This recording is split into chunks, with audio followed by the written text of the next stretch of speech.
அவரை எப்பவுமே எனக்கு பிடிச்சிருக்குதுனால தான் அவரை நான் கல்யாணம் பண்ணேன். ஆஸ் அ ஹஸ்பண்ட் எனக்கு ரொம்ப பிடிச்சிருக்குது. ஒரு ஃப்ரெண்டா, எனக்கு ஒரு சப்போர்ட் சிஸ்டமா, எல்லாமே. அவர் எப்பவுமே என் கூடவே இருக்காரு. எப்பவுமே எனக்கு ரொம்ப சப்போர்ட் பண்ணியிருக்காரு எல்லாத்துலயும். So whatever I am now, I have to thank him for everything. Thank you Annu.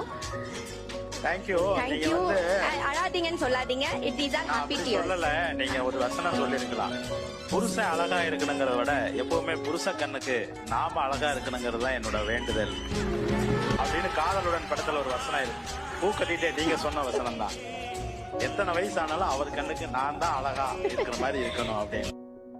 அவர் எப்பவுமே அழகு